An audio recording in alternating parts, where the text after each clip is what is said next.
Hey there guys, want to bring back with another Neca figure review. This is on the part 3 Jason Voorhees from Friday the 13th. Very cool figure. Could have had a little bit more detail, but anyway, I'll get through that while I'm talking about this figure.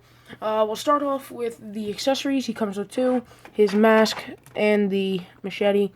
He's going to fall a lot during the review, only because his stand is kind of on my shelf and I couldn't take it off without taking all the other figures off, and I kind of want to do that. So this is his mask. It's pretty nice. I mean, it's kind of low detailed. But I mean, for the mask, you don't really need it to have a lot of detail, especially from part 3.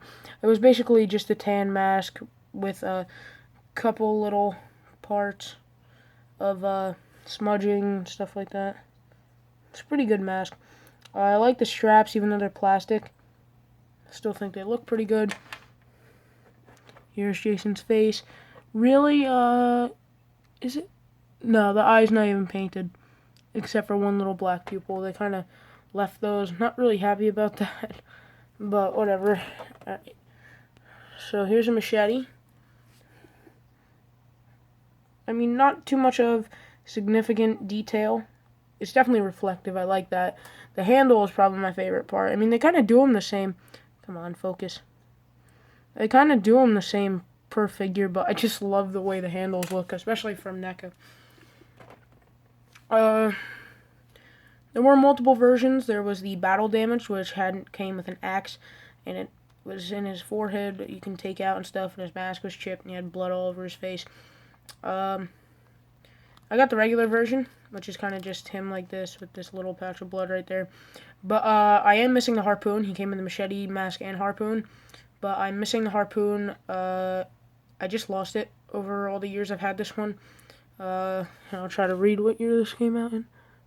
2012. So, I mean, that wasn't long ago, but I had this 4 years ago.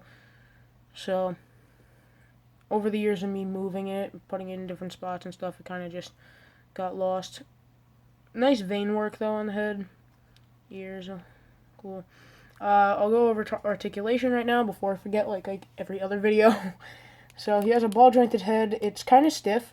I mean, even after the 4 years, like I said, this is proof here that I don't do anything with them. Just display them. Pin socket. For those of you that know what a WWE Build-A-Figure is, like when you buy, I think it's four Elite figures or something like that, you have the opportunity to build a figure. I'll use the Paul Heyman Build-A-Figure as an example, or the Paul Bearer. Have all of them, by the way, but anyway. That's what this is kind of made out of, the jacket, and then the arms are like separate, and I do appreciate that because it gives it its own sort of look, but then it gets stretched out over the years, like that, and it becomes too high up, and you gotta sit there and you gotta push it down, and it doesn't do anything, you know. That's the only thing I don't like about these jackets. Like, that's how it should look, but it's like that.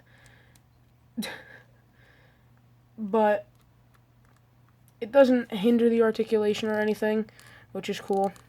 Ball jointed wrist, single jointed elbow, as well as a swivel at the elbow. Legs can spread apart. The hips, rotation at the hips. Single jointed knee as well as a ball joint kind of. And no real movement in the feet. It's kind of just like a loose foot. So, anyway, guys, I'll be right back with his mask on and his machete on, and then I'll tell you what I think of this figure. Okay, guys, so I'm back. There's one thing I want to point out. They didn't really have to paint the eyes, just because you don't really see the eyes through the mask. I kind of thought about it. The only figure I have that has a mask on, that's like a full mask, that you could see his eyes through, is my Leatherface, because they put white on the eye, but I mean, it kind of gives it a good effect here, as of to where, you know, like the black eyes that you don't really see in the movie, kind of, in my opinion, copying Halloween. But anyway, I do like the figure. I'd probably rate it a 6, just because the detail is there, kind of, but the things that they chose to use for this figure, such as a plastic mask, I know that a lot of the figures use plastic masks, but I'm not a big fan of that. Like the 18-inch figures use the plastic mask, but they use the bendable, like the rubber straps, and I like that because even though they get dry rotted over time, it looks good at the moment until they do dry rot. And I have a 18-inch Jason that's almost 13 years old, and the straps still aren't dry rotted. So I mean, and that thing was in the box too, so you know, being weathered for all those years, it was still fine. So personally, I believe that the rubber straps work the best. That's just me. Also, the machete's kind of lacking detail. I'll try to turn this without him falling. Yeah, the machete's kind of lacking detail. Like, there's no blood or anything.